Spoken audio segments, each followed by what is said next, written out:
Thanks. I think we have to have more assistance to farmers to cope with all of the knowledge that they're trying to take in here. What I think is fair to say is that farmers have done a lot, but the scientific research is not necessarily as far ahead as it should be. And I think we have to acknowledge that.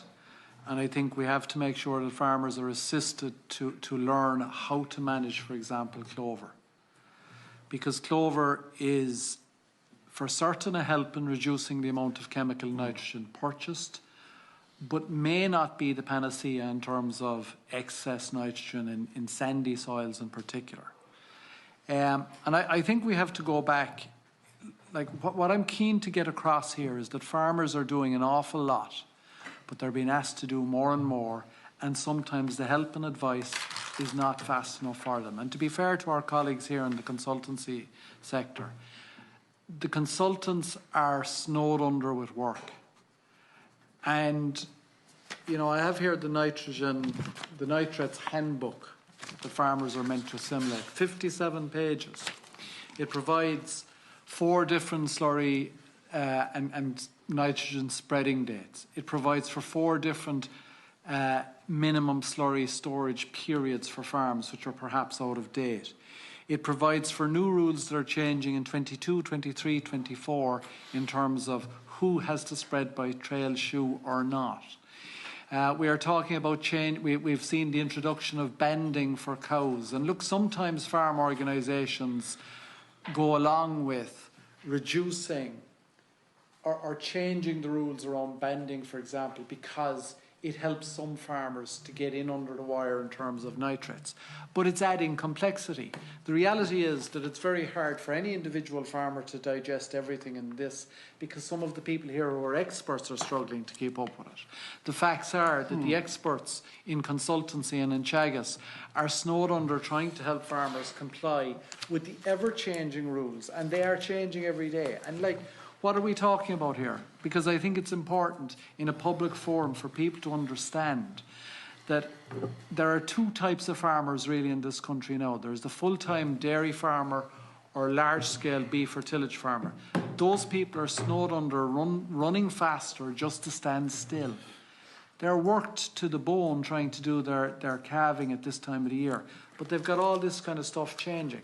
And then there's the part-time farmer who's flat out trying to work the off-farm job with the on-farm, you know, doing it by night. And the more and more we're getting regulation after regulation after regulation to try and comply with these demands, the harder it is. And I'm really concerned, actually, that people are going to burst at some stage and say, we've had enough of this. And I think, you know, we have to look at the fact that the EPA has been very strong on what farmers should do and what they're failing to do. But we see Uisce Éireann getting 10 years to sort out the water problems, and still they haven't got to where they need to be, even though Uisce Éireann has lots of money and lots of professional staff. Farm families don't have it. They depend on their advisors, but their advisors are flat out trying to cope with all of this stuff under nitrates. And then you get the lack of fair play for farmers. And I said it the last time I was here, and I'll say it again, about a farmer who has got a penalty in a letter dated February 2024 relating to an inspection in 2019 under SMR1, which is about nitrates. And the penalty arose because of the mix between how much cattle ration was fed at grass, how much P&K was spread, and what the index for that soil was in that farm. 3 moving parts, all complicated, all requiring really an advisor to help. And the farmer is treated as badly as to be told nothing for 4 years, and then in 2023 a penalty is applied. And I think you've mentioned, or somebody has mentioned here today, the trebling of penalties.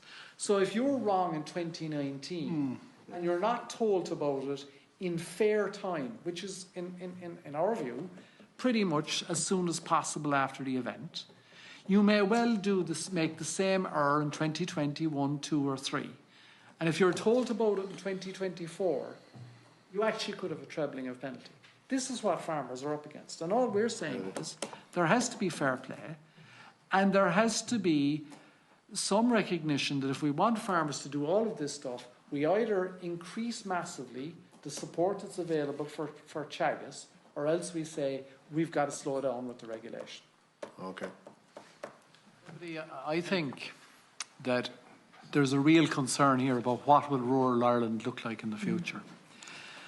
And I think a few years ago, we didn't spend enough time having a big picture view of how we get the balance right between dairying, tillage and livestock enterprises.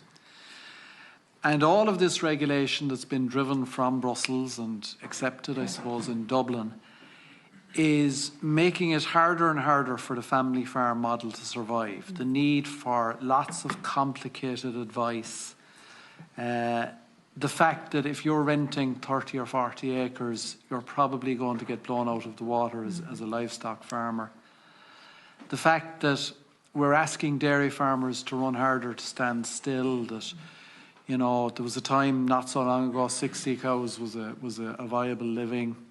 Now it's 120, but where does this all end? And I'd be concerned about, you know, I had a friend in Australia during the winter and what social life looks like in rural Australia. And yeah, farms are big and that's fine, but is it really a life that people want to live here in Ireland, where your neighbour is a mile away, 2 miles away? So I think we have to try and get that balance right. And I think part of that is saying we need to be careful that if, for example, we reduce